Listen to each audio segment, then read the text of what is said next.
अलंकापुरी पुण्यभूमी पवित्र, तिथे नांदतो ज्ञानराजा सुपात्र. तया आठविता महापुण्यरासी, नमस्कार माझा श्री सद्गुरू ज्ञानेश्वराची. श्री ज्ञानेश्वर विद्यालय आणि आपलं राजा शिवछत्रपती माध्यमिक विद्यालय यांच्या संयोगातून संयुक्त विद्यमाने ओळख ज्ञानेश्वरीचं हा एक संस्कारक्षम उपक्रम जो संपूर्ण आपल्या पुणे जिल्ह्या या परिसरात चाललेला आहे. जवळजवळ मला वाटतं आत्ता त्याच्यामध्ये 16 शाळा सहभागी झालेल्या आहेत. अजूनही 42 शाळा आता सहभागी झालेल्या आहेत आणि आणखी बऱ्याच शाळा नवे संपूर्ण महाराष्ट्रभर या शाळेमध्ये हे विचाराचं लोण पोहोचणार आहे.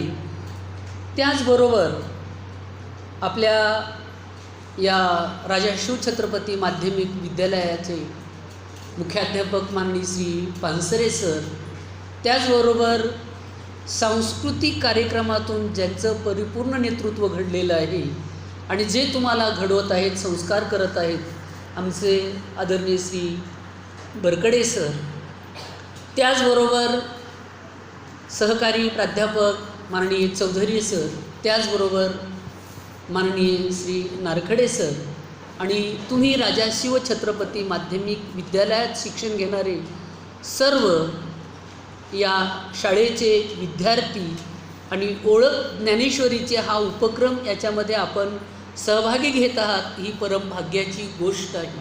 कारण आपले बरेच विद्यार्थी किंवा विद्यार्थिनीही आळंदीमध्ये जे येत आहे ते खास वारकरी संप्रदायाचं शिक्षण, त्याच्यामध्ये गायन असेल, गीता असेल, हरिपाठ असेल, अभंग चिंतन असेल, कीर्तन प्रवचन असेल, भजन असेल, पखवाज असेल, पिटी असेल, तबला असेल, टाळ असेल, भजन असेल, गवळणी असतील, या सर्व उपक्रमामध्ये आपण वेगवेगळ्या महाराजांकडे राहून एक ज्याला वसतिगृह पद्धतीने म्हणून या ठिकाणी आपण शिक्षण घेत आहोत. ही आनंदाची गोष्ट आणि त्याचमध्ये आपली संस्कृती, आपला धर्म काय आहे, आपले विचार काय आहेत, आपल्या देशाची महती काय आहे, आपल्या महाराष्ट्राची महती काय आहे. प्रथमतः आपण महाराष्ट्रामध्ये राहतो. महाराष्ट्र जे अनेक छोट्या छोट्या राष्ट्रांचं, जे अनेक महान राष्ट्रांचं मिळून बनलेलं आहे, त्याला काय म्हणतात? महाराष्ट्र.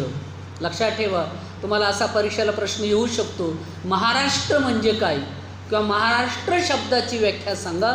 तर जे मराठ्यांचं राष्ट्र ते महाराष्ट्र, जे मराठी बोलणाऱ्यांचं राष्ट्र ते महाराष्ट्र, जिथे दाट झाडी आहे, डोंगर पर्वत आहेत, ते राष्ट्र, मारझडी ज्याला म्हणतो आपण, ते राष्ट्र म्हणजे महाराष्ट्र.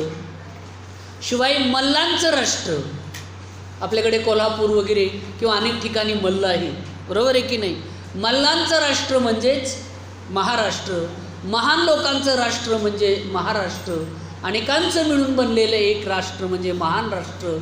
आणि पुढे असंही म्हटलेलं आहे की महारांचं राष्ट्र ते सुद्धा काय आहे? महाराष्ट्र आहे. मराठी बोलणाऱ्यांचं राष्ट्र महाराष्ट्र आहे. आणि म्हणून अशा महाराष्ट्रामध्ये, भरतखंडामध्ये आपल्याला जन्म मिळाला हे आपलं परमभाग्य आहे. आणि त्या दृष्टीने आपली भारतीय संस्कृती, आपण ओळख ज्ञानेश्वरीची, पाठीमागच्या तासाला आपण गीतेची सुरुवात का झाली होती आणि गीतेवर ज्ञानेश्वरी का लिहिली गेली आणि ज्ञानेश्वरीच्या विषयाला आपण सुरुवात केलेली होती. आपण सुरुवातीच्या पुन्हा थोडा पाठीमागच्या उजळणीच्या भागाकडे थोडंसं गेलो तर आपल्याला माहीत आहे की आपल्याकडे रामायण आणि महाभारत आपले भारतवासियांची ही महाकाव्य आहेत, महाग्रंथ आहेत. आचार, विचार, नीती प्रदान करणारी, आपल्याला संस्कार देणारी ही राष्ट्र आहेत, ग्रंथ आहेत. आणि म्हणून या राष्ट्रामधले हे ग्रंथ आपले जीव की प्राण आहेत. याच्यामध्ये तुम्हाला सांगितलं होतं की खरं धर्मराजांनी त्यावेळी जुगार खेळायला नको होती, दूध खेळायला नको होती, पण ते जुगार खेळले, त्याच्यामध्ये ते हारले. मग त्यांना 12 वर्षाचा वनवास मिळाला आणि 1 वर्षाचा अज्ञातवास मिळाला. 12 वर्षाच्या वनवासामध्ये आपलं गाव सोडून बाहेर कुठंही राहायचं. त्यावेळी कुणी ओळखलं, काही झालं, काही प्रॉब्लेम नाही. पण 12 वर्षाचा वनवास भोगल्यानंतर 1 वर्षाचा जो अज्ञातवास भोगायचा आहे, तो अज्ञातवास भोगताना मात्र त्या ठिकाणी प्रामुख्याने आपल्या लक्षात येत असेल की तिथं कुणी ओळखता कामा नये. ज्याला आपण तडीपार म्हणतो किंवा हद्दपार म्हणतो. चोरांना लोक तडीपार करतात. जिल्हाबंदी असती, गावबंदी असती, त्या काळात त्यांनी त्या गावामध्ये त्या उत्सवात यायचं नसतं. तसं पांडवांना हे 12 वर्षाचा वनवास हस्तिनापुरामध्ये यायचं नाही. म्हणजे आता हस्तिनापूर म्हणजे पूर्वीची हस्तिनापूर, म्हणजे आताचं त्याला आपण दिल्ली असं म्हटलं जातं लक्षात. आणि मग पांडवांनी 12 वर्षाचा वनवास भोगला, 1 वर्षाचा अज्ञात भोगला. पांडव पुन्हा कुठं आले? हस्तिनापुराला आलेले आहेत. बरोबर आहे ना? सगळं पूर्ण झालं. पण झाल्यानंतर मात्र त्या ठिकाणी त्यांना शेवटी आशा सुटली की कौरव हे सुद्धा आपले भाऊ आहे. बरोबर आहे ना? आपण पांडव कौरव एका कुळातले आहोत, आपण चुलत भाऊ आहोत. तेव्हा आपल्याला या ठिकाणी काय केलं पाहिजे? आपण आपलं राज्य आपल्याला परत मिळालं पाहिजे, आपल्याला राहायला जागा मिळाली पाहिजे, आपलं घर आपल्याला मिळालं पाहिजे. आणि मग यासाठी त्यांनी जी मागणी ती कुणाकडे केली होती? आपल्या भावांकडंच, अर्थात कौरवांकडे केली होती. तुम्हाला एक माहिती आहे की पांडव हे 5 होते आणि कौरव किती होते? 101 होते. म्हणजे 100 अधिक 1 किती होते कौरव? 100 अधिक 1 होते. परंतु तिथं गल्लत अशी झाली की पांडव हे सदाचाराच्या मार्गाने चालले होते, पांडव हे नीतीच्या मार्गाने चाललेले होते, पांडव हे धर्माच्या मार्गाने चालले होते, पांडव हे देवाच्या जवळीक साधणारे होते. म्हणून पांडव हे लोकांच्या सुखदुःखामध्ये सहभागी होत होते. परंतु कौरवांच्या बाबतीमध्ये त्यांची सत्ता, राजसत्ता, त्या राजसत्तेचा अहंकार, आम्ही 100 आहोत, आमच्या भाऊमध्ये ताकद आहे, आमच्या भाऊमध्ये बळ आहे, आमची भावकी मोठी आहे, आमची गावकी मोठी आहे, त्यामुळे आम्ही कोणावरही राज्य करू शकतो, या घमेंडीमध्ये, या गर्वामध्ये, या अहंकारामध्ये शेवटी काय झालेलं आहे? पांडवांबरोबर ते दूध खेळले. आणि तुम्हाला माहिती की राजधर्माच्या नियमानुसार दूध खेळणं गरजेचं होतं. म्हणून धर्मराजा खेळला. धर्मराजाने त्या ठिकाणी खेळायला नको होतं खरं तर. आलं का लक्षामध्ये? कारण ते व्यसन आहे. आणि खेळल्यानंतर पांडव हारले. तुम्हाला माहिती आहे 12 वर्षाचा वनवास भोगला, 1 वर्षाचा अज्ञातवास भोगला. आणि भोगल्यानंतर शेवटी ते कौरवांकडे गेले. पण कौरवांनी सांगितलं, युद्धाशिवाय आम्ही तुम्हाला सुईच्या अग्रभागावर बसेल एवढी देखील माती देणार नाही. मग कृष्णाला मध्ये बोलवलं शिष्टाईसाठी. आपल्याला माहिती आहे मिटवण्यासाठी. गावामध्ये असतात ना तंटामुक्ती, सरपंच, अध्यक्ष वगैरे, तसं कृष्णाला तंटामुक्तीसाठी बोलवलं. कारण कृष्णा हा मामाचा मुलगा होता त्यांच्या दोघांचाही. आणि मग कृष्ण आल्यानंतर त्यांनी सांगितलं, शिष्टाई करायला गेला कृष्ण. हस्तिनापुरामध्ये मोठी सभा भरली आणि त्या सभेमध्ये, मीटिंगमध्ये त्या ठिकाणी विचारलं, अरे कौरवांनो, दुर्योधना, पांडव हे तुझे भाऊ आहे, तुमच्या चुलत्याची मुलं आहेत, तुमचे चुलत भाऊ आहेत, सख्खे चुलत भाऊ आहेत. तेव्हा त्यांनी 12 वर्षाचा वनवास, 1 वर्षाचा अज्ञातवास भोगल्यानंतर आता तुम्ही त्यांचं अर्ध राज्य तुम्ही त्यांना काय करा? परत द्या. आणि जर तुला वाटत असेल अर्ध राज्य परत द्यायचं नाही, तर मग त्या ठिकाणी तू काय कर? किमान अर्ध राज्य द्यायचं नसेल तर त्या अर्ध्यातला अर्ध दे, चतकोर राज्य दे. बरोबर आहे की नाही? पाव हिस्सा काहीतरी, थोडंसं तरी, चतकोर हिस्सा काहीतरी त्याला दे. परंतु त्या ठिकाणी तो दुर्योधन होता, वाईट बुद्धीचा होता. त्यांनी विचार केला आणि त्यांनी सांगितलं, देवा, भिकेसाठी कोणी राज्य देतं? एखाद्याला आपण भीक मागायला गेलो म्हणून कोणी आपल्याला राज्य देईल का? त्याचं घर देईल का? तुम्ही माधुकरी मागायला जाता एखाद्या घरी कधीतरी वेळ पडल्यानंतर, तुम्हाला कोणी म्हणन का माझं हे घरन राज्यन बांगला सर्व तुझ्या नावावर राहू दे? तो का राजा हरिश्चंद्र आहे का काय? नाही. मग असं ठरलं की त्या ठिकाणी भिकेशिवाय काही राज्य देणार नाही, भीक मागून राज्य देणार नाही. पांडवात जर सामर्थ्य असेल, शक्ती असेल, जर युद्ध करण्याची कला असेल तर आमच्याबरोबर युद्ध करावं, आमच्याबरोबर भांडण करावं, आमच्याबरोबर मारामारी करावं, संघर्ष करावा. मग त्यांनी त्यांचं अर्ध राज्य जिंकून घ्यावं आमच्याकडे. मला सांगा, हे किती 100? हे किती? 5च फक्त. मेळ बसू शकतो का? बसणार नाही. मग शेवटी देवाला राग आला. तुला माहिती आहे की युद्धात पाप होणार आहे, अनेक प्राणी मारणार आहेत, अनेक सैनिक मारणार आहेत, अनेक घोडे मारणार आहेत, अनेक हत्ती मारणार आहेत, अनेक प्रकारची जीवितहानी होणार आहे. आणि सैनिक मेल्यानंतर त्यांच्या स्त्रिया काय होतील? विधवा होतील. कदाचित जर त्यांच्याकडून विचार शंकर घडला तर पुन्हा काय होईल? ते पापसुद्धा जो युद्ध पेटविल, जो सुरुवात करील त्याच्या डोक्यावर जाईल. याच्यासाठी आम्ही शिष्टाईसाठी आलो. आम्ही सुद्धा युद्धाशिवाय थांबणार नाही. पण शिष्टाईचा नियम आहे, धर्माचा नियम आहे, राजनीतीचा नियम आहे म्हणून तुला विनंती करतोय. तुम्हाला माहिती आहे त्यावेळी दुर्योधनांनी काय सांगितलं? काय सांगितलं तुम्हाला माहिती आहे? काय सांगितलं? अरे देवा, ओट्यावर सोप्यावर अर्धराज्य काय मागतोस? बांधावर काय जागा मागतोस? सुईच्या अग्रभागावर बसेल एवढी देखील माती मी माझ्या राज्यातील युद्धाशिवाय पांडवांना देणार नाही. आलं का लक्षात? सुईचं टोक किती बारीक असतं आपल्याला माहिती आहे. त्या सुईच्या टोकावर धूळ तरी बसती का? लवकर बसणार नाही. पण एवढं जे आहे हे मी काय करणार आहे? पांडवांना युद्धाशिवाय देणार नाही. त्यावेळी देवाचं देवपण जागं झालं. म्हणजे स्वतःचं सामर्थ्य देवांनी सांगितलं. तुला काय वाटलं कोणी हातगाडी एखादा विकणार आहे का? काय मी भाजीपाला वगैरे कोई चीज उठावं 2 रुपये, कोई चीज उठावं. यात्रेत येतात ना, काही घ्या तुम्ही, काही घ्या, बरोबर, 2 रुपयाला. तशातला प्रकार नाही आहे. तुला माहिती आहे का मी कोण येते? देवाने सांगितलं आणि मी करतुम अकर्तुम अन्यथा कर्तुम शक्ती माझ्या अंगात आहेत. मी विश्वात काहीही करू शकतो. तुला माहिती आहे का? सकळ विश्वाचा मी भरण करताय, पोषण करताय. एवढंच नाही तर ही पंचभूत देखील माझ्या सत्तेने चालतात. वारा माझ्या सत्तेमुळे चालतोय. मी जर सांगितलं वाऱ्याने हलायचं नाही, आणि जर वारा हल्ला नाही तर आपलं काय होईल हो मित्रांनो? समजा 5 मिनटं तुम्हाला सांगितलं हवाच घ्यायची नाही, नाक तोंड दाबून धरायचं, काय होईल? स्मशानभूमीला जागा बघावं लागेल, शोधावं लागेल आपल्याला कुठेतरी. आपण सगळे काय होणार? मरणार. कुक म्हणायला वेळ लागणार, तडफडून तडफडून मरणार. बरोबर आहे की नाही? म्हणजे वाऱ्यानी हवेनी काय वाहत राहावं. देवाने सांगितलं ही आज्ञा माझी. या डोंगरांनी पर्वतांनी आपली जागा सोडता कामा नये. डोंगरांनी ठरवलं उद्या आम्हालाही पंढरपूरला जायचं आहे, नाही तर याचं राजा शिवछत्रपती विद्यालय. तर मला सांगा त्या ठिकाणी काय होईल? हे जर डोंगर शेजारची जर पंढरपूरला चालली तर मधल्या गावांचं काय होईल? थालीपीठ झाल्याशिवाय राहील का? बुलडोजर फिरवायची गरज पडणार? सर्व काय होईल? सपाट होईल. म्हणजे डोंगर पर्वत आपली जागा सोडत नाही. वाऱ्याने आपलं वाहनं थांबायचं नाही. उद्या ठरवलं उद्यापासून अग्नीनं मी उष्णताच देणार नाही. तुमचे कपडे वाळतील धुतलेले, अंग धुतलेलं वाळण आंघोळ केल्यानंतर. थंडीत मरून जाल, उष्णताच नाही म्हणल्यावर काय करणार?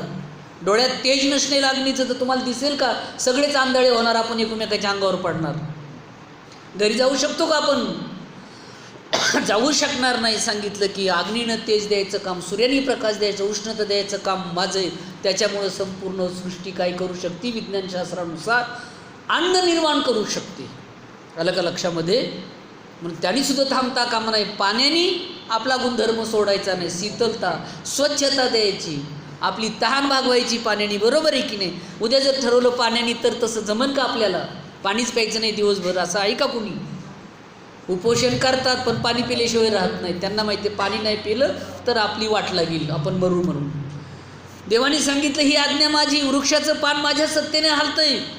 एवढंच नाही, माझ्याने सत्तेने सूर्यासी चालणी. आलं का लक्षात? एवढंच नाही, पर्वती बैसकन सांडावी, समुद्र रेखानुलंडावी, पृथ्वी या भूते वाहावी ही आज्ञा माझी. समुद्राने सुद्धा किती पाऊस पडू अथवा किती दुष्काळ पडू तरी आपली जागा सोडायची.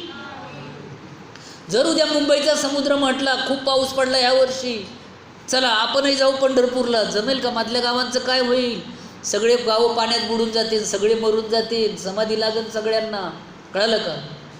म्हणजे डोंगरांनी पर्वतांनी आपली जागा सोडायची नाही, सागरांनी आपली जागा सोडायची नाही, पंचमहाभूतांनी देखील आपले गुणधर्म सोडायचे नाही. देवाने सांगितले अरे असा मी ब्रह्मांडाचा नायक आहे दुर्योधना, तुला मी सांगतोय ऐक तू.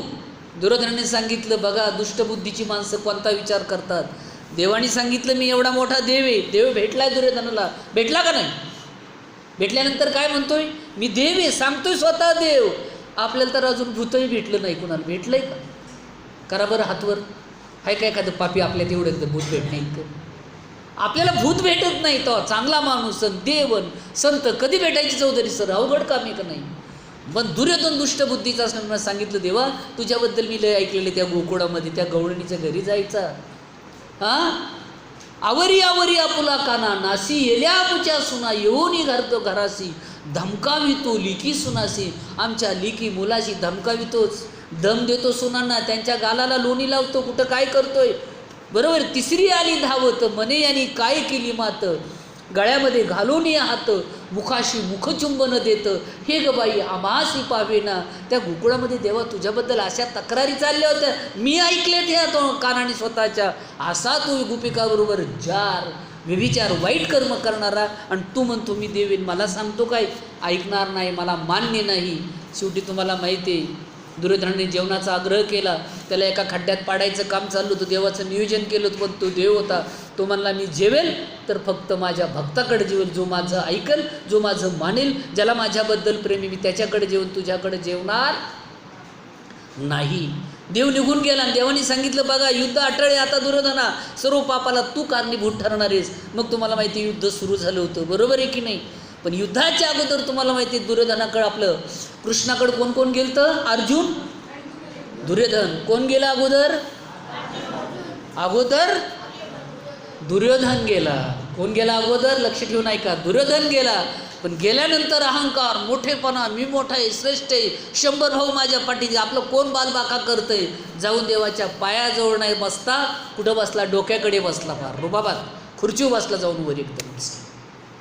हे झाल्यानंतर थोड्या वेळाने अर्जुन आला, देवाने झोपीचं सोन घेतलेलं होतं, आल्यानंतर पायाजवळ बसला, नमस्कार केला आणि पाय चोपायला लागला. का, सेवा म्हणून देवाची.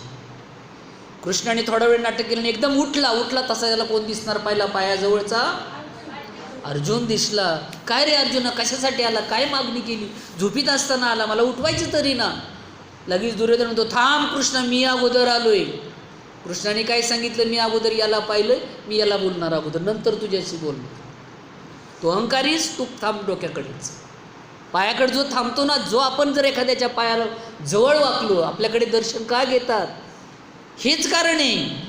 आलं का लक्षामध्ये. राखावी बहुतांची अंतरे, भाग्य येते तदनंतरी. आपल्याला भाग्यवान बनवायचं असेल, आपल्याला बुद्धिमान बनवायचं असेल, आपल्याला यशस्वी बनायचं असेल, तर त्यासाठी आपल्याला आशीर्वाद कुणाचे पाहिजेत, गुरुजनांचे पाहिजेत, देवांचे पाहिजेत, साधूजनांचे पाहिजेत, अनेकांचे आशीर्वाद जर पाठीमागं असेल. राखावी बहुतांची अंतरे, भाग्य येते तदनंतरी, मग आपण भाग्यवान बनत असतो. आणि मग त्या ठिकाणी विचारलं, बोल कृष्णा, काय आपला अर्जुना तुझं काय म्हणणं आहे. सांगितलं रे कृष्णा, युद्ध हे अटळ ठरलं, तुला माहिती, तुझी शिष्टाई फेल गेलेली, आता काय करायचं. दुर्योधन तर ऐकत नाही, युद्धाशी तयार आहे, तो इथं बसलेला आहे. कृष्णाने सांगितलं, मी सांगतो ते लक्ष देऊन ऐका दोघांनी पण, मी एका बाजूने मी राहील आणि एका बाजूने माझं सैन्य राहील. काय म्हणतोय, एका बाजूने माझं सर्व सैन्य राहील, नातला का सगट, आणि एका बाजूने मी राहील. पण मी यापुढे आता युद्धात काय करणार, शस्त्र घेणार नाही, मी हत्यार घेणार नाही, मी मारामारी करणार नाही, मी कुणाची हिंसा करणार नाही, मी कुणाचं रक्त काढणार नाही, कुणाला मारणार नाही, काही झालं तरी मी कुणाला त्रास देणार नाही. फक्त काही विचारलं तर मात्र 4 गोष्टी सांगन. मग विचार कर, तुला सैन्य पाहिजे का मी पाहिजे. त्यावेळी अर्जुनाने काय मागितलं असेल, कशाला कृष्ण घ्यायचा, कृष्ण युद्ध करायचंय काय, तिथं काय वडापाव खायचा आहे काय, तर कशाला पाहिजे कृष्ण, कोण पाहिजे होती, सैन्य पाहिजे की नाही, लढायचंय म्हणल्यावर, भांडणं करायचंय म्हणल्यावर चौकात कोण पाहिजे, नुसत्या गप्पा मारलेलं बरं आहे का, तुला खायला देतो प्यायला देतो भागन का. पण सांगितलं देवा मला तूच पाहिजे.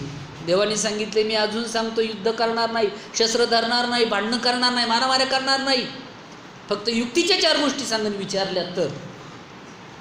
अर्जुनाने सांगितलं, देवा अरे हजारो वर्षे योगी लोक ध्यान साधना करतात, लोक ग्रंथाची पारायणं करतात, 108 पारायणं करतात, जपजाप्य करतात, आळंदी पंढरीच्या वाऱ्या करतात, तीर्थयात्रेला जातात, शिवाची आराधना करतात, वेगवेगळ्या देवीच्या देवतांची आराधना करतात आणि मग देवाला प्रसन्न करतात. तरी पण देव त्यांना प्रसन्न होईल याची गॅरंटी देता येत नाही, शाश्वती देता येत नाही.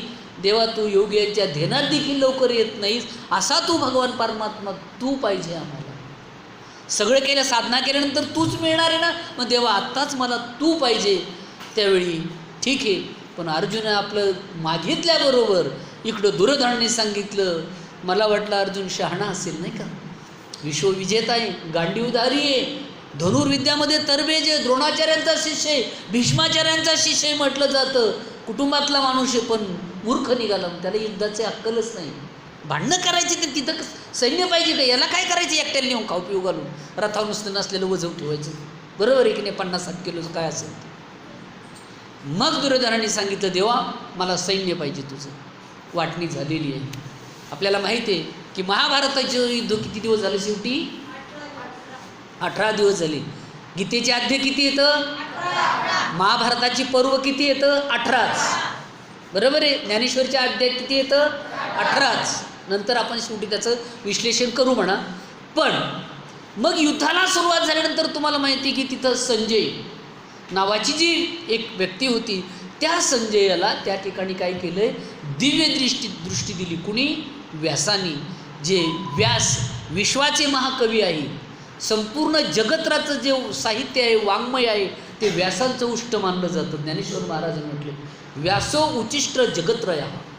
व्यासाचं उष्ट असन ते साहित्य, ते म्हणजे काय आहे? हे संपूर्ण जगातलं साहित्य आहे. आणि मग त्या व्यासमुनींनी संजयाला दिव्यदृष्टी दिल्यामुळे का दिली होती? कारण धृतराष्ट्र हा कौरवांचे वडील, यांना रणभूमीवर जाता येत नव्हतं, कारण ते आंधळे होते. आपल्याला माहिती, बरोबर आहे की नाही? धृतराष्ट्र कसा होता? आंधळा होता. आणि मग युद्धाला सुरुवात झाल्यानंतर ज्यावेळी महाभारती युद्ध कुरुक्षेत्राच्या रणभूमीवर सर्वजण त्या ठिकाणी युद्धासाठी जमलेले आहेत, त्यावेळी धृतराष्ट्रांनी प्रश्न केलेला आहे. संजय वाचे, हे संजय, धर्मक्षेत्रे कुरुक्षेत्रे समवेत्ता युचा मामका पांडवा चैव किम कुर्वत. संजय, हे संजय, त्या कुरुक्षेत्राच्या रणभूमीवर माझी आणि पंडूची मुलं युद्धासाठी एकत्रित आलेली आहेत, तेव्हा आता ते कोणत्या पोजमध्ये उभे आहेत, ते काय करत आहेत, त्या ठिकाणी काय घडत आहेत, ते सगळं तुम्हाला काय चलचित्रपटासारखं सांग. आलं लक्षात ना? आपण कसं टी व्ही पाहतो, व्हिडिओ पाहतो, मोबाईल पाहतो, आपल्याला दिसतं की नाही सगळे एका पाठीमागे, तसं त्यांनी सांगितलं की मला तिथं काय घडतंय ते सांग. आणि मग इथे गीतेची सुरुवात झाली, लक्षात ठेवा. आणि मग त्यांनी म्हटलं ना, धर्मक्षेत्रे कुरुक्षेत्रे समवेता युत्सव मामका पांडवाचैव किम कुर्वत. संजय, हे संजय, तिथे काय सुरू झालेलं आहे? इथपासून गीतेची सुरुवात झाली. भगवद्गीतेची सुरुवात कुठं झाली? पहिला श्लोक आहे धर्मक्षेत्रे कुरुक्षेत्रे.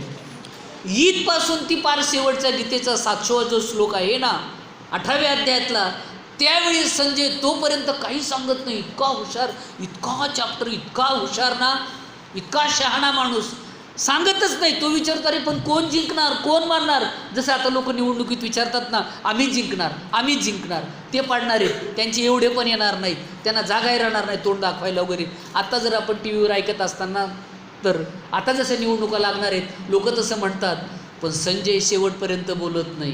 लक्षात ठेवा, तो बातमीदार आहे, पण तो काय म्हणतो माहिती का? प्रवक्ता आहे, पण तो म्हणतो मला माहीत नाही कोण जिंकणार आहे, कोण मारणार आहेत, पण मला एक माहिती शेवटी सांगतो. शेवटच्या गीतेच्या श्लोकात तो बोलतो, यत्र योगेश्वर कृष्ण यत्र पार्थो धनुर्धरा तत्र श्रीविजोर भूतीर दुर्वा नीतीर मतीर मम. मला एवढंच माहिती की त्या कुरुक्षेत्राच्या रणभूमीवर जे युद्ध चाललेलं आहे ते जे होईल ते होईल, पण मला एवढं माहिती, शेवटच्या श्लोक सांगतो, ज्या ठिकाणी यत्र योगेश्वर कृष्ण असेल, ऐकलं का? ज्या ठिकाणी धर्म असेल, ज्या ठिकाणी नीती असेल, ज्या ठिकाणी मानवता असेल, ज्या ठिकाणी मानवता हाच धर्म असेल, जिथे कोणावर अन्याय होणार नाही ना, सर्व धर्म समभाव असेल ना, असे विचार ज्या ठिकाणी असेल, जिथे नीती असेल, त्याच ठिकाणी विजय होणारे. जिथं कृष्ण असेल तिथं विजय होणारे. शेवटच्या श्लोकातून स्पष्ट सांगितलं का नाही? कृष्ण असेल तिथं, धर्म असेल तिथं, नीती असेल तिथं विजय होणारे. हे कधी सांगतो? गीतेचे 700 श्लोक संपल्यावर. आणि मग आपण गीतेचं सांगताना असं म्हटलं होतं की पूर्वीच्या काळामध्ये आपल्यामधील काही लोक अरण्यात गेली, साधना केल्या, ध्यान केले, योग केले, आणि योग केल्यानंतर त्यांना जे आत्मज्ञान प्राप्त झालं, त्यांना जो जीवनाच्या सुखाची मार्ग सापडला, जी सूत्र सापडली, ती सूत्र त्यांनी एकत्रित केली, ती मांडली. तीच वेदाच्या अंती येणारी अक्षर म्हणजे वेदांत असं म्हटलं जातं. हीच उपनिषदामध्ये आली, आणि ही सर्व सूत्र जी एकत्रित आली ती गीतेच्या 700 श्लोकामध्ये आली. म्हणून मी तुम्हाला सांगितलं होतं आपल्याकडे 4 वेद आहेत. कोणकोणते वेद आहेत? अथर्ववेद, यजुर्वेद, सामवेद आणि ऋग्वेद. बरोबर आहे मुलींनो? हे 4 वेद आहेत. 4 वेदांची 4 वाक्य आहेत. पहा काय वाक्य आहेत महत्त्वाची. अयम आत्मा ब्रह्म म्हणजे मी ब्रह्म आहे. अहम ब्रह्म अस्मी, मीच ब्रह्म आहे. ऐका, सर्व खलो इदं ब्रह्म, सर्व जगच ब्रह्ममय आहे, देवरूप आहे. तत्वमसी, तू ते आहेस, जो ईश्वर आहे ना तेच आपण सर्वजण आहोत. हे जे सर्व 4 वेदांची 4 सूत्र आहेत, ती सूत्र कशामध्ये आली? सगळे गीतेमध्ये तत्त्वज्ञान आलं. आणि मग हे गीतेमध्ये तत्त्वज्ञान त्या ठिकाणी आल्यानंतर आपल्या लक्षात आलं असेल की इथे गीतेची सुरुवात झाली. पण भगवान श्रीकृष्णाने ही गीता सांगायच्या अगोदर तुम्हाला माहिती आहे की कुरुक्षेत्राच्या रणभूमीवर ज्यावेळी सुरुवात कशी झाली गीतेची बघा. इथं तर संजयाला दिव्य दृष्टी दिली, पण मग संजयने सांगायला सुरुवात केलेली आहे. हे बघा, अर्जुन आता रथावर आरूढ झालेला आहे आणि त्याच्या पुढे कृष्ण सारथी म्हणून बसलेला आहे. विश्वाचा मालक देव, प्रत्यक्ष भगवान कुठं बसलाय? अर्जुनाच्या रथावर सारथी झाला आहे. अरे मग अर्जुनाने काय केलं? आता अर्जुनाने त्याचा रथ घेतलेला आहे. 5 पांडव त्या ओळीमध्ये उभे आहेत. अर्जुनाने त्याचा रथ घेतला आणि रथ घेतल्याबरोबर प्रथम कुठं गेला असेल? तो भीष्माचार्यांच्या समोर गेला आणि एक बाण जोडला. आता वाटलं धृतराष्ट्राला नक्की बाण कुणाला मारतोय? भीष्माला मारतोय, भीष्म मरून जाईल. भीष्म एवढा साधा नव्हता, लक्षात ठेवा. त्याचं नाव भीष्म, देवदत्त नाव त्याचं, पण त्याचं नाव भीष्म का पडलं याचं कारण असो, त्याचा वडील हा कामी होता, विषय वासनेमध्ये लंपट होता आणि म्हणून स्त्री उपभोगण्यासाठी, आपल्याला तरुणपण मिळण्यासाठी, लक्षात ठेवा महाभारतातली घटना आहे, आपल्याला तरुणपण मिळण्यासाठी त्यांनी काय केलं? आपल्या मुलाकडं आयुष्य मागितलं. आलं का लक्षामध्ये? एवढंच नाही तर ज्यावेळी गंगेनी आत टाकलेली होती, म्हणजे ज्यावेळी की त्याच्या दुसऱ्या पत्नीने अशी आत टाकलेली होती त्या ठिकाणी की जर दुसरं लग्न होणार असेल, ऐकलं का, तर पहिला तुम्हाला मुलगा आहे, माझ्या मुलाला राजगादी मिळणार नाही, पहिल्या मुलाला मिळेल, त्यामुळे मी तुमची इच्छा पुरी करू शकत नाही. त्यावेळी तो दुःखी निराश पाहिल्यानंतर भीष्माचार्यांनी विचारलं, म्हणजे देवदत्तांनी विचारलं, बाबा तुम्ही दुःखी का आहेत? तर त्यावेळी त्यांनी सांगितलं, माझी अशी इच्छा मला निर्माण झाली होती, पण तिने अट टाकली की तुम्हाला पहिला मुलगा आहे, तो राजाचा गादीचा वारसदार होईल. तेव्हा भीष्माचार्याला हे बापाचं दुःख कळल्यानंतर एक मुलगा म्हणतोय, बाबा तुम्हाला तसं वाटतंय ना, मी आज प्रतिज्ञा करतो की आजपासून मी ब्रह्मचारी राहणार, मी लग्नच करणार नाही, त्याच्यामुळं मला मुलगा व्हायचं कारण नाही आणि तुमची संपत्ती जायचं कारण नाही दुसऱ्याला. मी पांडव कुळाचा, कौरव कुळाचं संरक्षण करील, पण स्वतः मात्र लग्न करणार नाही. आपल्या कुटुंबासाठी, आपल्या घरासाठी ही प्रतिज्ञा कुणी केली? देवदत्तांनी केली. म्हणून भीष्म महान प्रतिज्ञा केली, म्हणून त्यांना काय म्हणतात? भीष्माचार्य. केवळ कौरव पांडवाच्या कुटुंबासाठी ते जगले. आता याच्या पलीकडे त्यांच्या पुढे रथ नेल्यावर मला सांगा, भीष्माचार्याच्या पायाजवळ बाण सोडला, नमस्कार केला, दर्शन घेतलं आणि आळबून एकदम गर्भगळीत झाला. ज्या भीष्माचार्यांनी मला खायला शिकवलं, प्यायला शिकवलं, बसायला शिकवलं, ओट्यावर मला खांद्यावर घेतलं, पाटपुळी घेतलं, मला काखेत घेतलं, ज्या भीष्माचार्यामुळे आमचं कुटुंब एवढ्या वर्ष सुरक्षित आहे, आनंदित आहे, हस्तिनापूर एवढं चांगलं आहे, आणि त्या भीष्माचार्यावर मी बाण चालू? म्हणजे घरातल्यासाठी मी चुलत्याला मारू? मी मारणार नाही काही झालं तरी. सांगितलं कृष्ण इथं रथ थांबू नको. आता मला भीती वाटायला लागली, माझ्या अंगावर रोमांच उभा राहायला लागले, मला घाम यायला लागलाय दरदरून, माझी बोबडी वळायला लागली, तेव्हा मी लटपटायला लागलो. आता मला काही सुधरत नाही, मला चक्कर यायला लागल्यासारखं व्हायला लागले. मग कृष्ण कसा हुशार होता, त्याने रथ कुणाच्या पुढे नेला असेल? द्रोणाचार्यांच्या पुढे नेला. आणि द्रोणाचार्यांच्या पुढे रथ नेल्यानंतर ते श्वेत वस्त्र, जो द्रोणाचार्य एवढा मोठा जो गुरु, ज्या गुरुनी अर्जुनाला गांडीवधारी अर्जुन बनवलं, विश्वविजेता अर्जुन बनवलं, धनुर्धारी अर्जुन बनवलं, सर्वस्व आपली विद्या कुणाला देऊन टाकली? अर्जुनाला दिली. आणि त्या बाणाच्या जोरावर आता त्या भीष्माचार्य, माझ्या गुरुवर, माझ्या सरावर बाण चालू मी. काही झालं तर आपल्या मनाला शिवणार आहे का? ते शिवणार. काही झालं तरी आपण म्हणणार नाहीच, माझे सर आहेत, माझे गुरुजी आहेत, माझे देवता आहेत ती, बरोबर आहे ना. सांगितलं मी गुरुवर बाण चालू शकत नाही, मला राज्य मिळणार असेल मी वनवासात जाईल, संन्यास घेईल, भीक मागेल, वाटेल ते करेल, मला राज्य, ऐश्वर्य, वैभव काहीच नको, मी संन्यास घेतो, भीक मागतो, पण मी भीष्म आणि द्रोणावर बाण चालवणार नाही, मला स्वर्ग नको, काही नको, काहीच नको. मग त्या ठिकाणी अर्जुन गर्भगळीत झाला, रोमांच त्याचे उभा राहिले, अंगावर घाबरलाय. मग कृष्णाकडे बघायला, कृष्ण मागं बघतोय, अरे मार ना बाण, सांडी हे मूर्खपण, घे उठ धनुष्यबाण. कृष्ण सांगतो, रे उठ मूर्खासारखं काय करतोय, युद्धाला आलास ना, बाण जोड, मार यांना, तू विरोधी पक्षात उभे राहिलेत ना तुझ्या. त्यांनी सांगितलं, देवा नाही, आता मला माझे हातपाय लटपटा कापायला लागलेत, अंगावर रोमांच उभा राहायला लागलेत, माझी बोबडी वळायला लागली, देवा माझ्या अंगात शक्तीच राहिली नाही या दोघांना पाहिल्यानंतर. यांचे अगणित उपकार आहेत आमच्यावर, आम्ही असं करू शकत नाही, मी यांना मारू शकत नाही. आणि मग भगवंतानी पुढे पहिल्या अध्यायाच्या 2ऱ्या श्लोकापासून ती गीतेच्या शेवटच्या श्लोकाच्या अगोदरपर्यंत संपूर्ण विश्वातलं ज्ञान, मी देव आहे, विश्वदेव आहे, तुला काय वाटतं, तू मारलं तर हे मरतील असं नाही, तू नाही मारले तरी हे मारणार आहे. आणि मग अर्जुनाला काय केलं त्या ठिकाणी, विश्वरूप दाखवलं. काय दाखवलं, अनेक तोंड, अनेक दैवता, त्याच्या तोंडातून लोक जातात, पण त्याच्या झाडेला कुठं रक्त लागत नाही, काही सगळे मरताना सर्व कौरव पांडवांचा पण इतिहास दिसायला लागला, दुर्योधन कसा मरतोय, शिशुपाल कसा मरतोय, हे सगळं दिसायला लागलं एकदम. तरी पण शेवटी तो भांबावून गेलेला आहे. आणि मग त्या ठिकाणी कर्मण्यवाधिकार असते, मा फलेषु कदाचन मा कर्म हे तू गुरुमाते संगस्तु कर्मणी. अर्जुना, तू कर्म करत राहा, फलाची अपेक्षा करू नको. योद्धा आहेस ना, तू काय केलं पाहिजे, युद्ध केलं पाहिजे. विद्यार्थी आहे, आपण अभ्यास करून परीक्षा दिली पाहिजे, ज्ञान मिळवलं पाहिजे, ज्ञान ग्रहण केलं पाहिजे. बरोबर आहे की नाही, आम्ही गुरुजी आहोत, आम्ही शिकवलं पाहिजे तुम्हाला, बरोबर आहे की नाही. तसं या ठिकाणी त्याचं कर्म त्याला सांगितल्यानंतर आपल्याला माहिती आहे की त्या ठिकाणी गीतेची सुरुवात होऊन शेवटी किती 700 श्लोकाची गीता निर्माण झाली.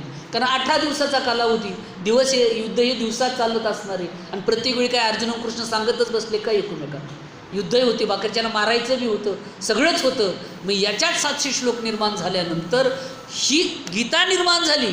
गीतेत विश्वाचं सार सर्वस्व आलं, आपलं कर्तव्य शिकवलं, जे तुझ्या वाटेला तू पूर्ण कर. अर्जुन युद्धासाठी तयार झाला, पण तयार झाल्यानंतर युद्धही झालं. सगळं झाल्यानंतर त्या ठिकाणी आपल्याला माहिती आहे की जे कृष्णाने उपदेश केला, अर्जुनाने जे प्रश्न विचारले, या प्रश्नाची उत्तरं देत देत जे एक प्रश्न उत्तरं, ज्याला आपण प्रश्नावली उत्तरावली असं म्हणतो, जे निर्माण झालं त्याचं नाव काय गेलं, गीता ठेवलं गेलं. लक्षात ठेवा. पण ती संस्कृत वाणी होती, ती देवाची वाणी होती. आणि मग ती सर्वसामान्य बहुभाषिकांना, मराठी भाषिकांना मात्र कळत नव्हती. आलं का लक्षामध्ये. आता इथं बी कसा अर्थ आहे बघा, जेने हे गीता उपदेशिली, माऊलीच म्हणतात, ते हे विटेवरी माऊली, म्हणजे ज्यांनी गीता सांगितली कृष्णाने, तीच कुठं आहे, पंढरपुरामध्ये विटेवरी माऊली. तूच अवतार धरी कुठं, अलंकापुरी. म्हणजे ज्ञानेश्वर महाराज हे कोण आहेत, तेच कृष्णाचा अवतार, तेच पांडुरंगाचा अवतार, तेच ज्ञानेश्वर. आलं का लक्षामध्ये. म्हणजे इथपर्यंत हा प्रवास आलेला आहे. आणि म्हणून मग जाताना मी मागे एक सांगितलं होतं की रामकृष्ण परमहंसांनी सांगितलं होतं, मी अनेक धर्मांचे प्रार्थना केल्या, मी मुसलमानाच्या मस्जिदमध्ये गेलो, नमाज पाडली, अल्लाचे अनुकरण, अल्लाचे जे काही शक्तिसार सर्वस्व असेल, सर्व तत्वबोध असेल, तो मी अंगीकृत केला, मला तो धर्म कळाला, परंतु मला लोकांच्या भाषेमध्ये सांगता येत नाही. आपल्या खेडेगावात आपल्या घरातली शिकलेले आजोबी, आजा असेल, आजी असेल, खूप हुशार असतात, तुम्हाला माहिती आहे. पण त्यांना आपण विचारलं गणित तर सांगता येतं का, का सांगता येत नाही. त्यांना आपण काही प्रश्न विचारले तर सांगता येतं का. आपल्याला कोणाकडे यावं लागेल, परत बरकडे सरांकडेच यावं लागेल, नारखेडे सर त्यांच्याकडे, चौधरी सर त्यांच्याकडे यावं लागेल, मराठीचं असेल तर माझ्याकडे, का तुमच्या असतील मॅडम त्यांच्याकडे जावं लागेल, ऑफिसचं काय असेल ते युवराज सरांकडे जावं लागेल. कारण ज्याचं नॉलेज हे त्याला असतं. आणि म्हणून ती भाषा लोकांना कळेना. लक्षात ठेवा, संस्कृत भाषेमध्ये सगळं हे गहन तत्त्वज्ञान आलं, भांडार आलं आहे, पण बाकीचे लोक मात्र धर्मापासून दूर राहिले. आणि ज्यांच्याकडे हे तत्त्वज्ञान आलं त्यांनी आवळून धरलं आपला मोठेपणा, आपला अहंकार, मीच नेहमी लोकांना सांगायला पाहिजे, मीच असं पाहिजे, मीच तसं पाहिजे, करत करत करत शेवटी काय झालं, गीतेचं तत्त्वज्ञान. कारण संस्कृत भाषा ही अवघड आहे तशी. लक्षात ठेवा, आपल्याला वाटतं नुसतं अनुसार दिलं की संस्कृत होतं का तसं नाही. तर आता शिकवतो मी तुम्हाला सगळ्यांना संस्कृत. अनुस्वार देतम संस्कृत होतम, सोपं आहे का नाही. अनुस्वार देतम संस्कृत होतम, खातम पीतम बसतम उठतम जेवतम वर जातं, म्हणजे मरून जातं लगेच. हे काय संस्कृतच्या व्याकरणाच्या नियमात बसत नाही. तर काही पोरं बोलतात ना आपलं. एकदा एकदा मुंबईला कुठेतरी मी चाललेलो असताना तिकडून काही असे 11वी-12वीच्या मुलं आहेत रेल्वेमध्ये, त्यांना काहीतरी सांगायचं होतं. तिकडून बैल आला, त्यांनी मला मारलं वगैरे त्यांनी केली. बघा कशी सुरुवात केली ती. म्हणे couch husband is coming running. म्हणजे काय झालं, गाईचा नवरा धावत पळत आला. बैल म्हणायला पाहिजे, बुलक म्हणायला पाहिजे. काऊच हजबंड इज कमिंग रनिंग म्हणजे गाईचा नवरा. ही इज खूप सिंगडा इन माय टंगडा, आय एम मेकिंग द लंगडा फिकिंग द चिखल ऑन माय थोबडा. वाटतो तसं संस्कृतचं पण उदाहरण मागे मी तुम्हाला सांगितलं. असं भाषेच्या बाबतीत अतिशय अवघड घटना घडत असतात, लक्षात ठेवा.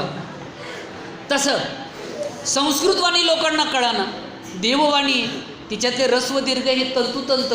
पाणिनी नावाचा जो व्याकरणकार होऊन गेला त्यांनी इतकी कडक संस्कृत केली की पूर्वी सर्व बोलायचे सर, बरकडे सर, पूर्वी सर्व बोलायचे संस्कृत, कसंही बोलायचे, अर्ध खातम पितम जेवतम कसं बी म्हणायचे. पण पाणिनीने सांगितले व्याकरणात असेल तर बरोबर, नसेल तर बरोबर नाहीच. जरा जरा उच्चारात फरक केला, जरा थोडंसं काहीतरी खायला द्या, जरा जरा वाढदिवस, जरा जरा वेळ, आणि जरा जरा म्हणजे वार्धक्य, म्हातारं जुनं. हे बोटं किती इथं उच्चारात 4 आणि खायला काहीतरी 4, च्या चा. कळला फरक? एक ओष्ट एक तालव्य उच्चार आहे. उच्चारात फरक केला तरी अर्थात काय पडतो, फरक पडतो, लक्षात ठेवा. मग तिथं संस्कृत वाणी देवांनी केलेली आहे आणि सामान्यांना कळाना, आता काय करायचं. मग आपल्याला माहिती आहे की जसं रामकृष्ण परमहंसांनी स्वामी विवेकानंदांना सांगितलं की माझं हे तत्त्वज्ञान, माझं हे सगळं मला जे सार सर्व अनुभव आलेले हे लोकांना तू सांग. आणि म्हणून 3.5 वर्ष युरोप खंडावर, आफ्रिका खंडावर त्यांनी व्याख्यानांचा पाऊस पाडला. काय केला? पाऊस पाडला. लोकांना जिंकलं. लोक विद्यापीठाचं अध्यासन त्यांना द्यायला लागले, प्रमुख करायला लागले, कुलगुरू करायला लागले. पण त्यांनी सांगितलं शेवटी नाही, माझा भारत देश, माझी भारतभूमी मला स्वर्गापेक्षा पण काय आहे, महान आहे. माझ्या भारतभूमीच्या मातीचा एक कण तो सुद्धा स्वर्गापेक्षा मला काय आहे, महान आहे. मी तुमचं भौतिक शिकलेलो आहे, तुमची प्रगती पाहिलेली, मला ही प्रगती माझ्या देशात घेऊन जायचं आहे. माझे अध्यात्म वेदांत हा मी तुम्हाला सांगितलेला आहे. आणि म्हणून भगिनी निवेदिताला ज्यावेळी इकडे आले तेव्हा सांगितलं, जेव्हा भारतात तू मुलींची शाळा पहिली काढशील, त्या शाळेमध्ये शिकवायला जाशील, तेव्हा तू त्या मुलींना असं सांग की तुमच्या जीवनातल्या दुःखाचा काय करायचा, भागाकार. दुःखाचा काय करायचा, भागाकार. आणि आनंदाचा काय करायचा, गुणाकार करायचं. आणि म्हणून ही लोक मोठी असतात. म्हणून स्वामी विवेकानंद, लक्षात आलं का. आता त्यांच्या पुढे आपण जसं त्यांना सांगितलं तसं निवृत्तीनाथांनी सांगितलं, मी योगाचा काय महाभिरू आहे. योगाचे सर्व अनुभव घेतलेले आहेत. आता आपल्याला फक्त रामदेव बाबा माहिती आहे. पोट कसं हलतं, गोल गोल गोल गोल. आळंदीमध्ये हलते, पाहिलं असेल तुम्ही, गोल गोल गोल गोल गोल गोल हलतं. हां, आपल्या इकडे तिकडे पण सरकत नाही. आपलं भलतंच अवघड काम आहे, नाही का. आपण खातो खातो सुरुवातीला, नंतर पळत बसतो कमी करण्यासाठी. बरेच लोक डाईटवरच असतात, महिला भगिनी पुरुष वर्ग सगळेच असतात. पण जसं रामदेव बाबा योगाचार्य मानले जातात, योगाला महत्त्व आहे, तसं निवृत्तीनाथांनी सांगितलं मलाही योग वगैरे सगळं जमतं आहे. मी नाथ संप्रदायाचा पाईक आहे, मी भागवत धर्माचा पाईक आहे, मी वारकरी संप्रदायाचा आहे. पण मला या लोकांच्या भाषेत मांडता येत नाही. मला शाळेची भाषा तुमची कळत नाही, मला तुमची सूत्र कळत नाहीत. बरोबर, कळतात का, नाही कळत. मग तू, म्हणजे त्यावेळी स्वामी विवेकानंद हे BA झालेले होते लौकिक अर्थाने, तू मात्र हे माझे तत्त्वज्ञान, माझे अनुभव सर्व लोकांना सांग. आणि हे संस्कृत जे भांडारेने गीतेची ही जी लढ आहे, मोठी लोखंडाची चिप आहे, टनानं टनाची आहे, हे भांडार आहे. हे भांडार तू काय कर, याचं कुलूप काढ आणि मुक्त कर आणि लोकाला मुक्त हस्ताने वाटून दे. तिरे संस्कृताची गहनी तोडोनी मराठी शब्द सोपाने, रचिली धर्म निदाने श्री निवृत्ती देवी. म्हणजे निवृत्तीनाथांनी सांगितल्यामुळे कुणाला सांगितलं, ज्ञानेश्वर महाराजांना. आणि म्हणून ज्ञानेश्वर महाराजांनी वयाच्या अवघ्या 16व्या वर्षी संपूर्ण विश्वाला लाजवणारं तत्त्वज्ञान कशामधून निर्माण केलं, ते ज्ञानेश्वरीमधून केलं. आणि मराठी भाषेचं पहिलं बंड आपल्या आळंदीतून झालं. त्या बड्या बंडवाला माझी ज्ञानेश्वर माने, पहिले बी कवींनी म्हटलेलं आहे. पहिला मराठी भाषेचा कैवार घेतला, मराठी भाषेचं बंड केलं, ते कुणी केलं, ज्ञानेश्वर महाराजांनी केले. माझा मराठाची बोलू कौतुके, अमृताते पैजासी जिंके, ऐसी अक्षरे रसिके मिळविन, माझी मराठी साधी नाही. अमृताला पैज लावली तर अमृताला सुद्धा जिंकणारी आहे, संस्कृतला जिंकणारी आहे, अशी माझी मराठी भाषा आहे. आणि म्हणून त्यांनी म्हटलं की हिचा कैवार घेतला पाहिजे. साच आणि मवाळ, मितले आणि रसाळ, शब्द जैसे कल्होळ अमृताचे. कसं बोललं पाहिजे माणसाने मित्रांनो, विद्यार्थी मित्रांनो? साच, सत्य बोललं पाहिजे. उगच विनाकारण खोटं बोलत बसायचं नाही, आरडून ओरडून बोलायचं. नाटकात काम करायचं असेल तर मग तिथं करा तुम्ही हावभाव. साच आणि मवाळ बोललं पाहिजे, कुणालाही टोचलं नाही पाहिजे, कुणालाही राग नाही आला पाहिजे. बरोबर आहे की नाही? नाही तर आपलं बोलणं कसं असतं माहिती आहे तुम्हाला? काय झालं, ए गाप, जोराने बोलतो आपण एकदम त्याच्यावर आरडून ओरडून. असं मवाळ पाहिजे. मितले, थोडक्यात बोलायचं, जास्त बोलायचं नाही. आणि रसाळ बोललं पाहिजे. कसं बोललं पाहिजे? रसाळ. जसं एखादा आंबा आपण रसाचा घेतला, छान गोड लागतो की नाही आपल्याला, तसं आपण रसाळ बोललं पाहिजे.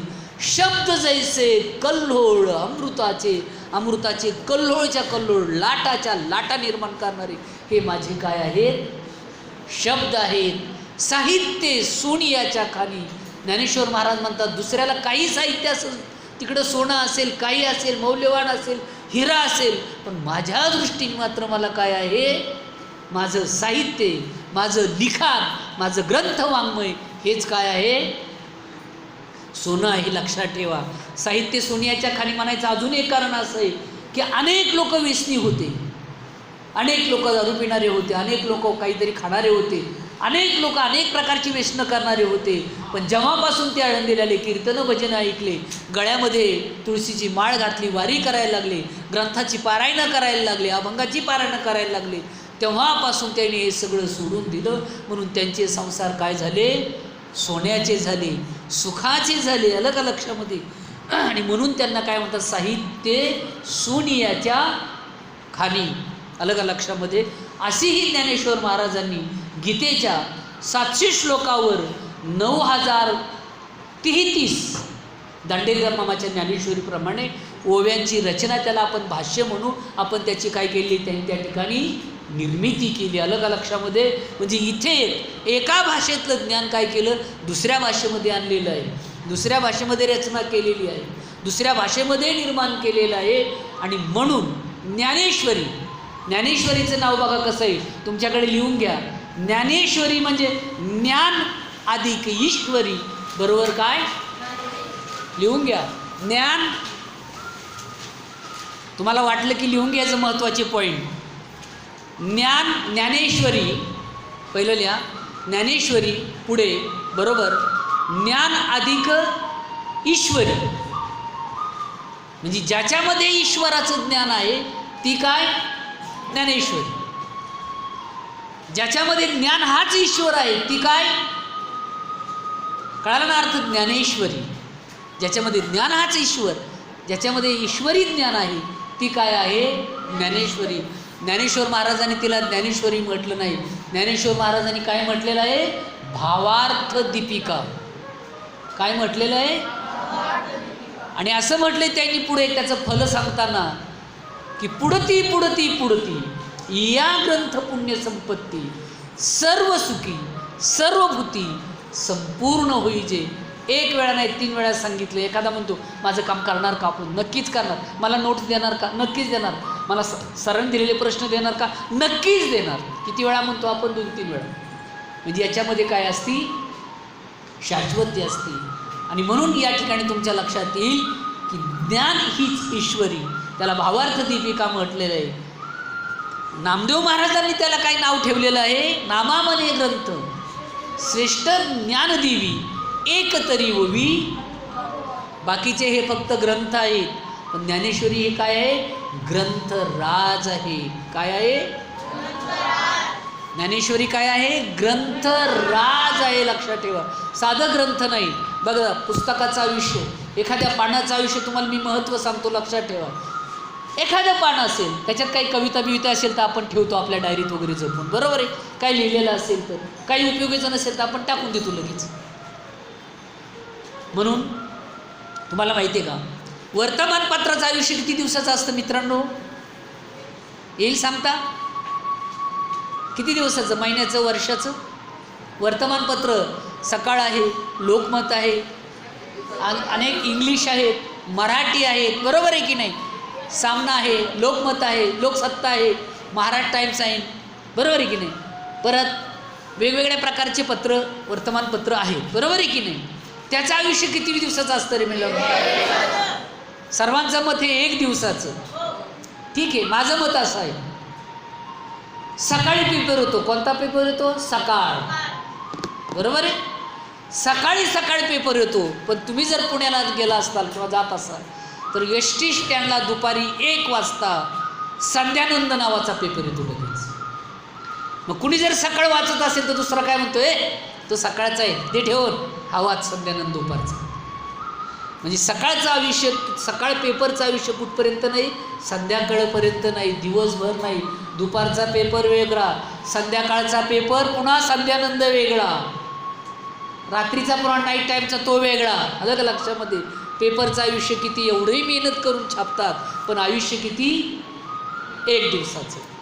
एखादं साप्ताहिक असेल, काढतात लोक, बरोबर? दिवाळीत वगैरे किती दिवसाचं असतं ते?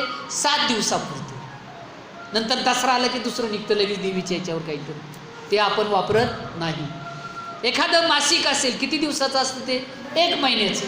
दिवाळीचे वगैरे मासिक असतात 1 महिन्याचं, त्याचं आयुष्य 1 महिन्याचं. त्याच्यानंतर जर समजा एखादं द्वैमासिक असेल 2 महिन्याचं, त्रैमासिक 3 महिन्याचं. आलं का लक्षामध्ये? वार्षिक असेल, आम्ही नियतकालिक काढतो, ज्ञानदीप आणतो म्हणून 1 वर्षाचं, 1 वर्षाने काढतो प्रत्येक वर्षी. काही त्रैमासिक असतात, काही काही पंचवार्षिक, असे पण आपण काढतो. मग त्याचं आयुष्य तेवढ्या कालावधीपुरतं असतं. पण युगानुयुगे, कालानुकाल मात्र त्याचं आयुष्य राहत नाही. कारण का? त्याच्यावर विचार काय आहेत, त्याच्यामध्ये काय, त्याच्यात विचार काय, त्याच्यामध्ये काय सांगितलं जातं. नाही तर आपले पेपर आपण काय उपयोग करतात महिला घरी, माहिती आहे का तुम्हाला? आपला एखादा लहान बहीण भाऊ असेल, त्यांनी शिव केली घरात, सू किंवा शी केली, आई काय म्हणते? पटकन ती त्याला पेपर घे आणि तो उचल त्याने पुस. म्हणजे त्या पेपरचं 1 दिवसाचं आयुष्य नाही, घाण उचलायसाठी त्याचा उपयोग होतो. काय होतो? म्हणून त्याचं आयुष्य नाही. पण ग्रंथराज ज्ञानेश्वरी नामा म्हणे श्रेष्ठ ग्रंथ ज्ञानी देवी, एक तरी ओवी अनुभवावी. ज्ञानेश्वर महाराज स्वतः म्हणतात, ये ग्रंथ पुण्य संपत्ती. या जर ग्रंथाचं तुम्ही वाचन केलं, चिंतन केलं, मनन केलं, तर तुमच्या जीवनामध्ये तुम्हाला ईश्वराची प्राप्ती होईल. सर्व सुखी, तुम्ही सर्व सुखी होणार. सर्व भूती, सर्व ठिकाणी सर्व सुखी, सर्व भूती संपूर्ण होईजे, तुमचं जीवन परिपूर्ण होऊन जाईल. आणि म्हणून ज्ञानेश्वरीची ओळख ठेवायच्या पाठीमागचा आपल्या जीवनाला एक परिस्पर्श, संस्काराचा स्पर्श, विचाराचा स्पर्श, गुणांचा स्पर्श, दैवी गुणांचा स्पर्श करणारी काय आहे? ज्ञानेश्वरी आहे. ज्ञानेश्वर महाराजांनी असं म्हटलंय, तुम्ही 1 परीक्षा देता, किती दिवसात देता? आपल्याकडे 2 परीक्षा महत्त्वाच्या पाहिल्या. कोणत्या? 6 महिने आणि वार्षिक. त्याच्यामध्येही चाचण्या असतात, आपण अभ्यास करतो, बरोबर आहे की नाही? त्यात आपण 6 महिने अभ्यास करतो, वार्षिकला पण करतो. पण माऊली म्हणतात, मी 6 महिने वार्षिक 2 महिन्यासाठी पण अभ्यास केलेला नाही. मी कसा अभ्यास केला आहे? माझी या सत्यवादाचे तप वाचे केले बहुत कल्प, तया कल्पांतीचे दीप पातली प्रभो. मी 1 दिवस नाही, हजारो वर्ष, युगानुयुगे मी तपश्चर्या केली, साधना केली, शब्द गोळा केले, संग्रह केला, संकलन केलं आणि मग ज्ञानेश्वरी लिहिली. 56 भाषेचा केला असेल गौरव. त्याच्यात एकच भाषा नाही, किती भाषा आल्यात? 56 भाषा आल्यात, लक्षात ठेवा. आणि आपण एखाद्याला म्हणतोच ना, तुला एकदा सांगितले 56 वेळा सांगितले, गप्प बसा. किती वेळा म्हणतो? 56. म्हणजे अनेक वेळा, अनेक प्रकारच्या भाषेचं कशामध्ये आलेलं आहे? ज्ञानेश्वरीमध्ये आलेली. आणि म्हणून याच्यावर अनेक संतांनी वर्णन केलेलं आहे. जनाबाई महाराजांनी म्हणलंय काय? वाचावी ज्ञानेश्वरी, डोळा पहावी पंढरी, ज्ञान होय अज्ञानासी, ऐसा वरी या टिकेशी. मित्रांनो, का ज्ञानेश्वरीच वाचायची? गीताच का वाचायची? याचं एक महत्त्वाचं कारण असं आहे, तुम्हाला मी सांगतो की ज्ञानेश्वरी का वाचायची याचं महत्त्वाचं कारण सांगतो. आपण आणि प्राणी यांच्यामध्ये काहीतरी भेदभाव आहे का नाही? मला सांगा, कुत्रे कधी ज्ञानेश्वरी वाचतात का? कुत्रे ज्ञानेश्वरी वाचत? बैल कधी ज्ञानेश्वरी वाचतात? ज्ञानेश्वरी म्हशी कधी वाचतात? नाही वाचत. का वाचत नाही? कुत्रं बघा तुम्ही. आपल्या बाबतीत झोप त्यांनाही आहे, आपल्याला आहे. डोळे त्यांना आहे, आपल्याला आहे. कान त्यांना आहे, आपल्याला आहे. त्वचा त्यांना आहे, आपल्याला आहे. खाणी भूक त्यांना लागते, आपल्याला भूक लागते. का आपल्याला भूक लागत नाही का? आपल्यालाही भूक लागते, त्यांनाही भूक लागते, कुत्र्यालाही भूक लागते. लागत नाही का? त्यालाही अनुकूल प्रतिकूल कळतंय ना. मग जे कुत्रं असतं ते काय करतं पाहू. तुम्ही जर तुम्हाला कुठे रस्त्यावर टाकलेली भाकर दिसली तर कुत्रं काय करतं? पटकन खातं उचलून. कुठेही भाकर टाका तुम्ही, गाणीत टाका, कुठं टाका, कुठं टाका, कुत्रं काय करतं? पटकन उचलून भाकर खातं. ते म्हणतं का ही धुळीत टाकली, ही घाणीत टाकली, ही वल्ल्यात टाकली, ही कचरा कुंडीत टाकली म्हणतं का? म्हणत नाही. कारण त्याच्याकडे तेवढी विचार करण्याची कुवत नाही, बुद्धी नाही. ईश्वराने तेवढी त्याला बुद्धी दिलेली नाही. आणि त्यांनी जर तसं ठरवलं तर त्याला जगताच येणार नाही. येईल का जगता? धुळीतली भाकर खाते, कचरा कुंडीतली भाकर खाते. पण माणसाच्या बाबतीत मात्र माणूस विचार करतो. खाली पडलेली भाकर खाता तुम्ही? नाही, टाकून देता. तुडवलेली भाकर खाता तुम्ही? एखादा पदार्थ खाली पडलेला खाता तुम्ही? खात नाही. कारण तुम्ही कोण आहात? माणूस आहात, मानव आहात, सजीव आहात. तुम्हाला देवाने काही वेगळं दिलेलं आहे, बरोबर आहे की? बुद्धिमत्ता वेगळी दिली, तुम्हाला बोलण्याची भाषा वेगळी दिली, तुमचा मेंदू वेगळा दिला आहे, सर्व वेगळं दिलेलं आहे. आणि म्हणून माणसाने ज्ञानेश्वरी का वाचायची? कारण आपलं तप होण्यासाठी, आपल्या वाणीचं तप होण्यासाठी. आलं का लक्षामध्ये? आपण काय केलं पाहिजे? ज्ञानेश्वरी वाचली पाहिजे. म्हणून नामदेव महाराज म्हणतात, नामा मने श्रेष्ठ ग्रंथ ज्ञानदेवी एक तरी ओवी अनुभवे. किती म्हटलंय? 9033 ओव्या अनुभवायची गरज नाही. आपल्या जीवनात जरी एक ओवी आली ना तरी आपलं कान बाजू. ज्ञानेश्वरीमध्ये काय नाही आहे? विजेचा शोध 16व्या शतकाच्या नंतर लागलेत.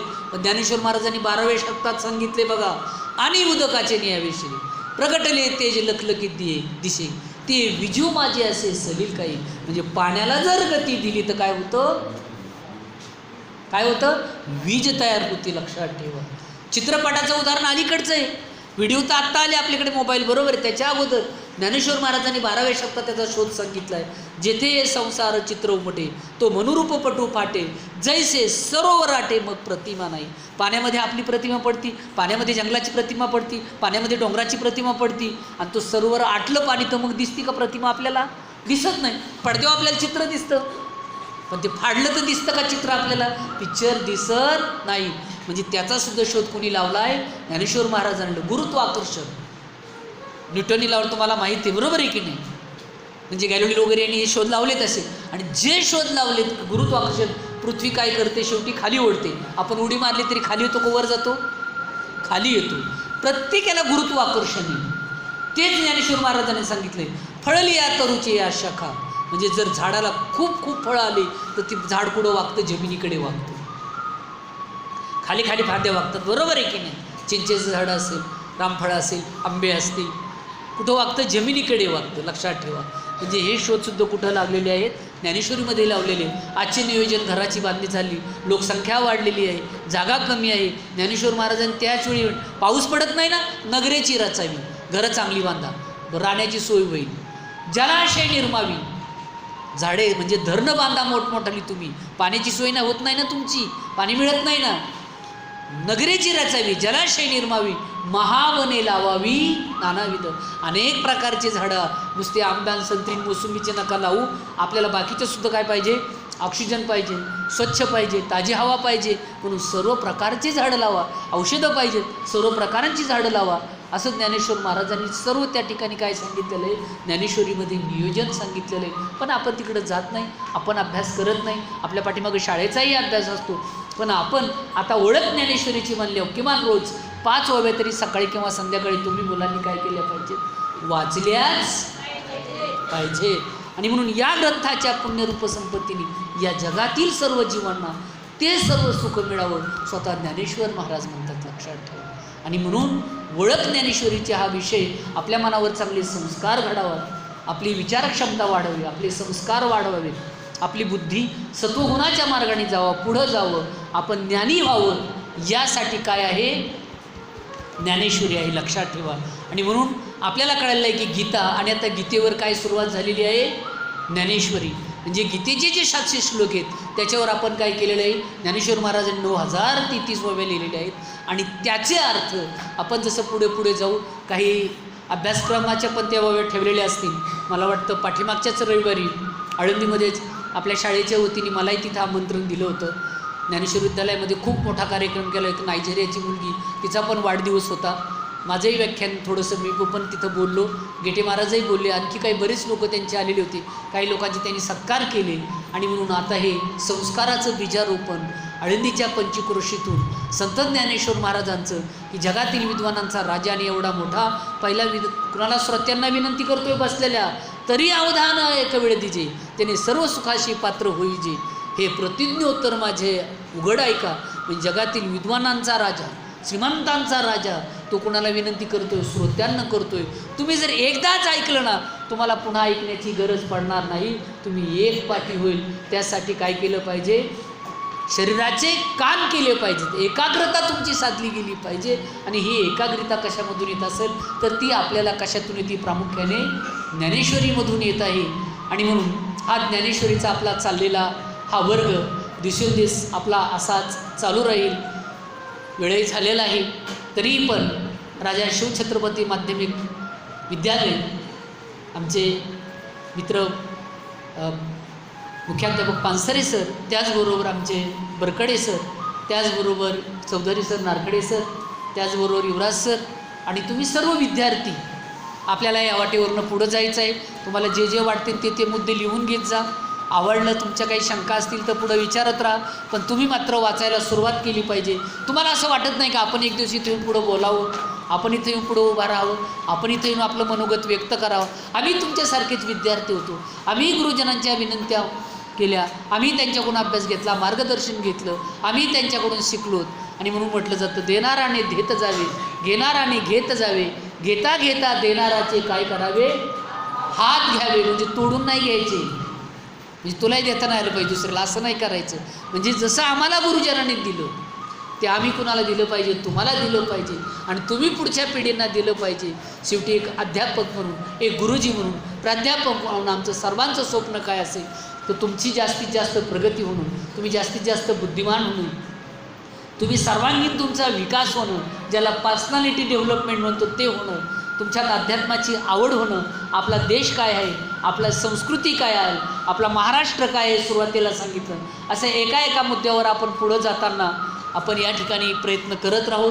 इथं मी कुणी तुम्हाला सांगणार आहे, तुम्ही माझं हे ऐकणार आहेत असं मी समजत नाही. आपला हा संवाद आहे, लक्षात ठेवा. काय आहे, संवाद आहे. या हृदयीचे त्या हृदयी उतले. ज्ञानेश्वर महाराज म्हणतात, ज्या भूमिकेवर आम्ही गुरुजन वर्ग आरूढ आहोत, याच भूमिकेवर तुम्ही आरूढ आहात. आणि भविष्यातील तुमच्यातलीच काही मुलं इथं बसताना दिसावा, एवढीच माऊलीकडे आमची इच्छा राहील, प्रार्थना राहील. या ठिकाणी मला आपण बोलवलं, या ठिकाणी मला वाटतं हे आपलं दुसरं ओळख ज्ञानेश्वरीचे दुसरा पाठ असेल. अगोदरही काही झालेले आहेत. या निमित्ताने सर्वांचं ऋण व्यक्त करतो आणि या ठिकाणी थांबतो. धन्यवाद.